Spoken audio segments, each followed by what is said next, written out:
What's up? Welcome into your Breaking Booms. We're breaking booms on this Saturday night. I am freaking loaded.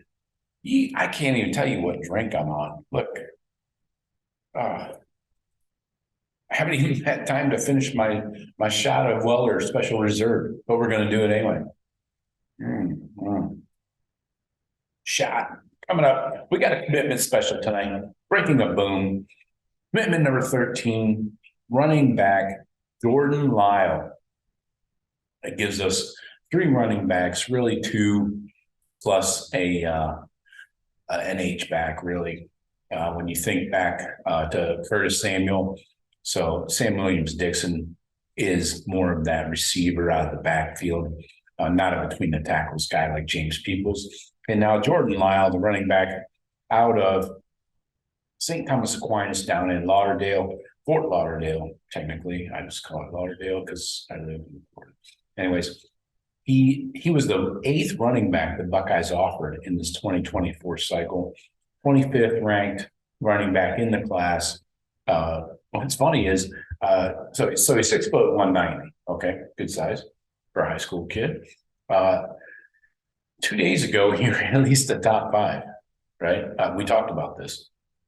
If you go back a couple of days ago, I mentioned that he released the top 5 of Bama, Miami, Ohio State, Georgia, Florida State, and two of them being Florida schools. I was like, yeah, I kind of see where he's leaning there, staying in the South at least, maybe even just staying in Florida.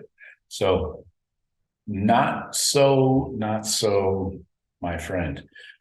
We know STA is always full of talent. It's been a year or 2 since we cranked out a commitment from there, but what I like about Jordan Lyle. He's shifty, moves in space well, side to side. He's got some really good balance. Footwork is really good. So I feel really strong about this pickup. He's only a 3-star right now, but they're about due for another rankings update in the coming weeks. So sure, he's going to get bumped up. He had a really good junior year. So like I said, Tony offered him back in January, visited Ohio State over the weekend of March 23rd to the 25th during spring practice. What he had to say, let me come back to his quote here. But so as a sophomore, he just had 34 carries for 225 yards, 2 touchdowns. Then as a junior, 91 carries, over 1,000 yards and 12 touchdowns. As a sophomore, he was rotating in. His team won the state championship, Florida 7A rank. He had 6.6 yards per carry average. Also had a couple catches, so he's got hands out of the backfield for touchdowns. Last year, he had 170 yards and 2 scores against St. Joseph's Prep on ESPN. You might want to check that out.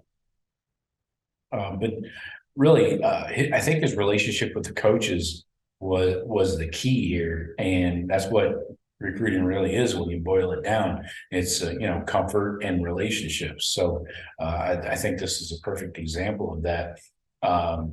So he said that really what led me to Ohio State was the genuine love and development of the players that I saw. The coaches are extremely great people. They want the best out of you, and I would love to be around people like that. When I went up there on a visit, the practice had so much energy and emotion.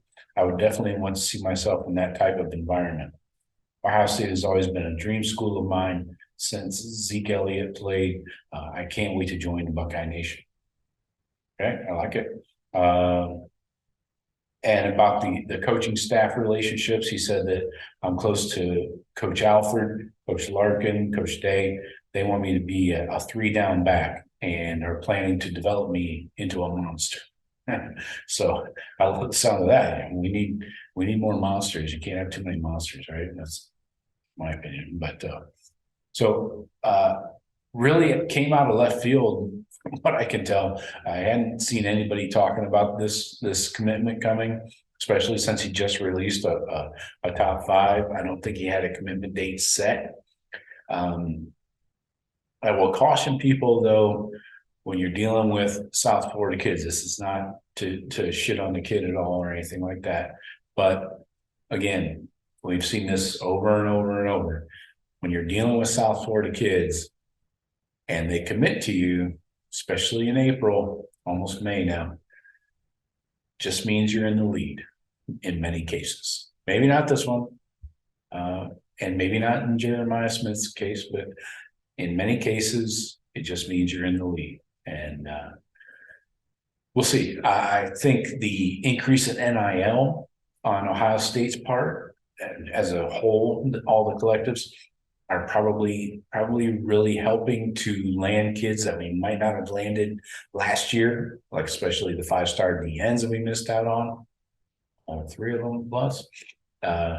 So I think it's awesome. Let's hope that we can hang on to them, but at least we already have 2 in the fold, 1.5, however you want to classify Sam Williams-Dixon. He does play both running back and receiver at Millersburg and now down at Pickerington. So let's see what happens. I feel great about it. I'm always leery when these things come through Saturday night. I've done a lot of stupid shit on Saturday nights. I'm sure you all have, and you can relate to what I'm thinking. So at least it's not after like 2 a.m. You know, that's usually when I made well, no, there's that. No, I can't say that. I've made bad decisions at all hours of Saturday nights. So anyways, that was a left turn that we didn't need to take. Please remember, Sunday night, 8 p.m. Eastern, me, Jeff, and Sean, we're going to touch on this commitment. We're going to talk some transfer portal updates, and then we're going to give you the main topic.